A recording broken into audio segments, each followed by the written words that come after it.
भारत और दक्षिण अफ्रीका के बीच खेले गए दूसरे टेस्ट मैच के बाद जहां भारत को विनाशकारी रूप से 408 रनों से हार का सामना करना पड़ा, कप्तान ऋषभ पंत ने सीधे और स्पष्ट शब्दों में अपनी टीम की स्थिति का आकलन किया है। मैच के बाद मीडिया से बातचीत में पंत ने कहा कि यह हार सिर्फ एक परिणाम नहीं लेकिन एक चेतावनी है कि क्रिकेट को कभी हल्के में नहीं लिया जाना चाहिए। पंत ने माना कि यह हार उनके लिए थोड़ी निराशाजनक है, लेकिन उन्होंने कहा पूरी टीम को बेहतर करना होगा। उन्होंने यह बात भी दोहराई कि विपक्ष ने बेहतर क्रिकेट खेला और इस बात का श्रेय उन्हें देना चाहिए। पंत ने यह स्पष्ट किया कि चाहे टीम घर पर हो या बाहर, क्रिकेट को कभी भी लिया नहीं जाना चाहिए। अपने घर की जमीन और सुविधाओं के होते हुए भी भारत अपनी पसंदीदा स्थिति में रहते हुए मैच के कैपिटलाइज नहीं कर पाया और यही असफलता की जड़ बनी। उन्होंने कहा कि सिर्फ कुछ पल पर ध्यान देना ही काफी नहीं था, उन्होंने उन क्षणों को भुनाया नहीं। पंत ने स्वीकार किया। पंत ने यह भी कहा कि इस सीरीज से सीख लेना होगा, टीम को मिलकर मजबूत बनना होगा और भविष्य के लिए स्पष्ट दिमाग व एकजुटता की जरूरत है। दक्षिण अफ्रीका ने दूसरे टेस्ट में भारत को 408 रनों से हराते हुए सीरीज 2-0 से क्लीन स्वीप कर ली। यह भारत की टेस्ट क्रिकेट में अब तक की सबसे बड़ी रनों से हार बनी। गुवाहाटी के बारसपारा स्टेडियम पर खेले गए इस मैच में भारत अपनी दोहरी चुनौतियों में फंस गया। बल्लेबाजी और रणनीति दोनों में पिच पर स्पिन और बाउंस ऐसे थे कि सामान्यतः भारत को मदद मिलनी चाहिए थी, लेकिन टीम काफी जल्दी लुढ़क गई। नए खिलाड़ियों को उतारकर टीम ने बाजी लगाई थी, लेकिन अनुभव की कमी, दबाव और विपक्षी गेंदबाजी के सामने मैच उनके बस की बात नहीं रही। पंत खुद 13 रनों पर आउट हुए और उसी विकेट ने भारत की हालत बिगाड़ दी। घर की जमीन पर जीत की उम्मीद होती है, लेकिन इस मैच ने दिखाया कि घरेलू फायदे भी जीत की गारंटी नहीं देते। पंत ने यही बात जोर देकर कही। विपक्षी टीम ने बेहतर तैयारी, बेहतर खेल, बेहतर मानसिकता दिखाई और इसे भारत ने हल्के में लिया। यही असफलता की वजह बनी। टेस्ट क्रिकेट में निरंतरता, एकजुटता और मौके भुनाने की क्षमता सबसे जरूरी होती है और इस बार भारत यह सब खो बैठा। पंत ने इसे स्वीकार किया। पंत ने हार के बाद कहा कि वे ड्वेल नहीं करेंगे, यानी कि न सिर्फ पछतावा होगा बल्कि सीखकर आगे बढ़ना होगा। उन्होंने टीम से आग्रह किया कि वे भावनात्मक फैसलों के बजाय योजना और एकता के साथ आगे बढ़ें। उनका कहना था कि इस सीरीज की असफलता को भूला नहीं जा सकता, लेकिन इससे उन गलतियों से सबक लेना चाहिए जो फिर से दोहराई जाए। अब भारत के सामने चुनौतियां हैं, अपनी कमजोरियों को समझना,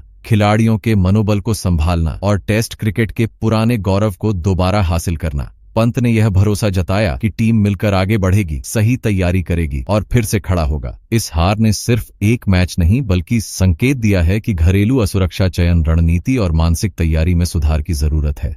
और पंत जैसा कप्तान जब यह स्वीकार करता है तो यह विश्लेषण और सुधार की दिशा में पहला कदम हो सकता है। क्या कमेंट करके जरूर बताइए।